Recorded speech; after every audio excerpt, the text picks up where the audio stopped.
ಚಿರತೆ ದಾಳಿಗೆ ಬಾಲಕ ಸಾವನ್ನಪ್ಪಿರುವಂತದ್ದನ್ನ ಖಂಡಿಸಿ ತೀವ್ರವಾಗಿ ಹೋರಾಟಕ್ಕೆ ಮುಂದಾಗಿದ್ದಾರೆ. ಮಲೆ ಮಹದೇಶ್ವರ ಬೆಟ್ಟದಲ್ಲಿ ರೈತ ಸಂಘಟನೆ ತೀವ್ರವಾಗಿ ಪ್ರತಿಭಟನೆಗಿಳಿದಿದೆ. ಈ ಕಾಡು ಪ್ರಾಣಿಗಳ ಹಾವಳಿ ತಪ್ಪಿಸಬೇಕು ಅಂತ ರೈತರು ಬಿಗಿಪಟ್ಟು ಹಿಡಿತಾ ಇದ್ದಾರೆ.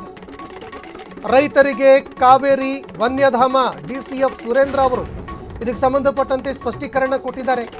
ಸದ್ಯಕ್ಕೆ ಜನ ನಾಗಮಲೆಗೆ ಹೋಗೋದಕ್ಕೆ ಬಂದ್ ಮಾಡಿದೀವಿ, ನಾವು ಹೇಗೆ ಭದ್ರತೆ ಒದಗಿಸಬೇಕು ಅಂತ ಈಗಾಗಲೇ ಚರ್ಚೆ ಕೂಡ ನಡೀತಾ ಇದೆ. ತುರ್ತಾಗಿ ರಸ್ತೆ ನಿರ್ಮಾಣ ಮಾಡ್ತೀವಿ ಅಂತ ಡಿಸಿಎಫ್ ಅವರು ಸ್ಪಷ್ಟೀಕರಣ ಕೊಟ್ಟಿದ್ದಾರೆ. ಜನರಿಗೆ ತೊಂದರೆಯಾಗದಂತೆ ಕಟ್ಟುನಿಟ್ಟಿನ ಕ್ರಮಗಳನ್ನು ಕೈಗೊಳ್ಳುತ್ತೀವಿ.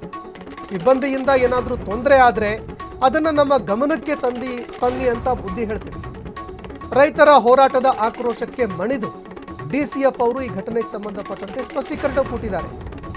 ಮೌನಕ್ಕೆ ಜಾರಿದ್ದಂತಹ ಡಿಸಿಎಫ್ ಅವರು ಕೊನೆಗೂ ಈ ಬಗ್ಗೆ ಮಾತನಾಡಿದ್ದಾರೆ, ಸ್ಪಷ್ಟೀಕರಣ ಕೊಟ್ಟಿದ್ದಾರೆ.